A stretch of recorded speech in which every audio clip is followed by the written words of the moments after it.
La Ligue des Champions est de retour ce vendredi.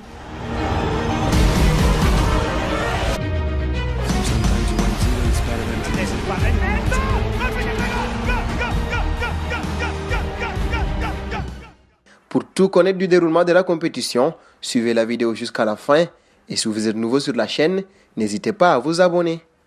Après 5 mois d'arrêt, l'édition 2019-2020 de la Ligue des Champions va faire son grand retour aujourd'hui avec pour commencer le déroulement des huitièmes de finale retour qui n'ont pas pu être joués lors du mois de mars.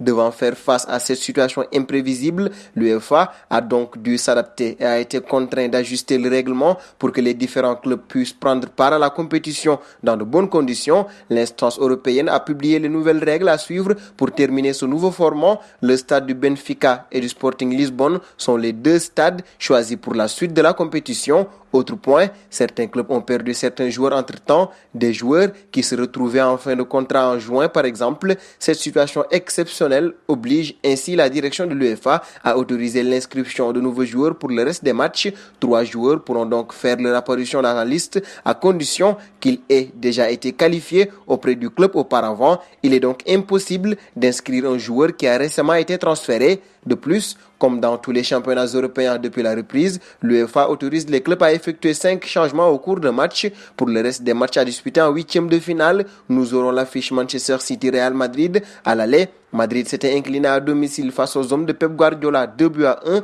mais cela n'empêche pas la Maison Blanche de rêver d'une place en quart de finale. Toutefois, le club entraîné par Zinedine Zidane devra composer avec l'absence de son capitaine Sergio Ramos, un élément particulièrement important de son dispositif, lequel de surcroît affiche ces dernières semaines une forme incroyable. De ce fait, les Madrilènes devront s'appuyer sur Eder Militao en défense centrale. Pour le moment, Eden Hazard est également annoncé incertain. En Italie, la Juventus devra remonter un déficit d'un but à l'aller. Les Lyonnais ont pris le dessus devant les Italiens sur le score d'1-0. Un défi intéressant pour Cristiano Ronaldo et ses coéquipiers.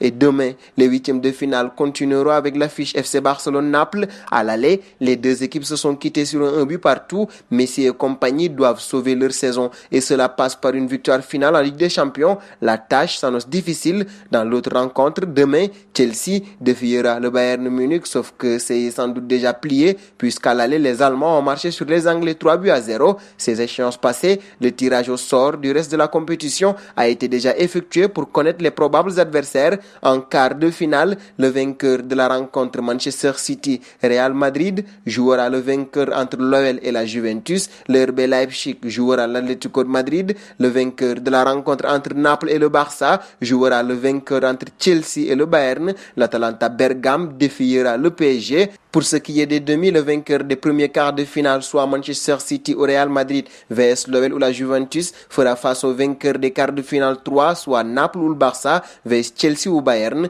Le vainqueur des quarts de finale 2, soit le RB Leipzig ou l'Atlético de Madrid, fera face contre le vainqueur des quarts de finale 4, soit celui de l'Atalanta Bergame vs PSG. Pour le calendrier du Final 8, les huitièmes de finale se dérouleront les 7 et 8 août. Les quarts de finale se joueront les 12 et 15 août. Les 18 et 19 août se joueront les demi-finales et la finale le 23 août prochain. Tout se jouera donc sur un seul mois. Au vu de la situation actuelle, quelle équipe pensez-vous capable de remporter la Ligue des Champions? Vos réponses seront attendues en commentaire et nous vous donnons rendez-vous très vite sur Afrique Sport pour ne rien manquer du football mondial. Abonnez-vous sur la chaîne Afrique Sport pour de nouveaux contenus exclusifs de vos sportifs préférés. N'oubliez pas également d'activer la petite cloche pour ne rien rater.